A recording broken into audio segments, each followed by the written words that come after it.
I flew to Japan to eat 3 bowls of noodles that literally changed my life. The first is made on a secret mountain where the water is a secret ingredient. The second is from a Tokyo restaurant using soy sauce that's literally over 100 years old. And the third?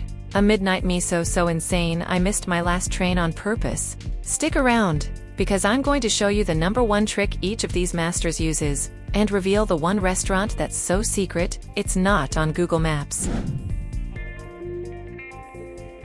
To get to the first bowl, I left Tokyo at 5 a.m., took a bullet train, 2 more trains, and a bus that went so high my ears popped. At the top, this guy, Takashi-san, was waiting with a bucket. No sign, no menu, just a farmhouse. Secret number 1. He only makes noodles when the spring water is exactly 8 degrees Celsius. If it's any colder, the dough is ruined. Any warmer, it's ruined. The temperature is literally an ingredient. He only sifts the flour once, because all the flavor is in the stuff other places throw away. He rolls the dough with a single giant pin. He says machines beat the air out of it. He cuts every noodle by hand, and they're square, not rectangular, so they grab more sauce in every single bite. We ate the noodles outside in the snow. They were crunchy, almost like perfectly cooked rice. But here's the crazy part. Secret number 2. You have to be completely silent when he makes the dough. He said if you talk, the dough gets stressed and snaps. I thought he was joking, so I tested it. The next batch literally fell apart like chalk. I don't know if it's science or magic, but it works. Before I left, he made me drink the water he cooked the noodles in. It sounds gross, but it was one of the best things I've ever tasted. If you think this is insane, hit that subscribe button. We have 2 more noodle shops to visit, and I promise you will not believe what's coming next. Back in Tokyo, just minutes from the busiest street in the world, I went down an alley so narrow my shoulders scraped the walls to find a restaurant with only 4 seats. This place is older than sliced bread.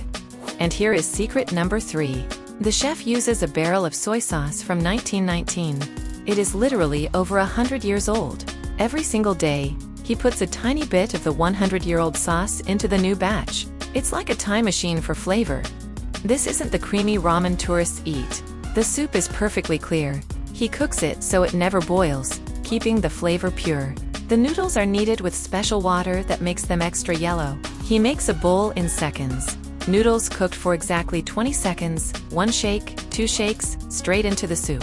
3 slices of pork, each torched for 10 seconds. This place is so secret they ban photos and don't even have a name. Locals just call it 99, because they're always waiting for perfection tomorrow. For my last bowl, I flew to Sapporo where it was freezing. The ramen here has to be extreme to fight the cold.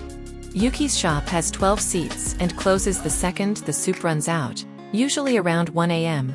She starts with super strong red miso and garlic fried in lard. The soup is so thick with chicken flavor, it actually jiggles like jello. And here's secret number 4. A giant cube of butter is dropped into your bowl at the table. The butter creates a fat layer that keeps the soup over 80 degrees Celsius even when it's -10 degrees outside. The noodles are huge and wrinkled. She calls them mountain belts because they have to be strong enough to carry the insane miso soup. They're chewy and amazing. Halfway through, Yuki gave me pickled ginger to reset my tongue. The flavor cuts through the richness and makes every bite feel like the first. I missed my last train just to keep eating. When I finally finished, I saw a tiny map of Hokkaido printed on the bottom of the bowl. She told me that's the real secret.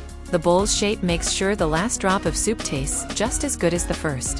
So we found 4 insane secrets that lead to one simple truth. The world's best noodles aren't just recipes, they're battles. It's a battle between temperature and flour, between 100-year-old soy sauce and new broth, between hot butter and freezing snow. Every bowl is an edible challenge. So forget the famous restaurants and go find the masters who use water, air, and even silence as their secret ingredients. Drink the noodle water, thank the chef, and I'm serious, miss your train at least once. Tell me in the comments, which secret blew your mind the most? For more crazy food adventures, hit subscribe. Next up, we're going to Okinawa to eat soba that technically isn't even soba, and you won't believe why.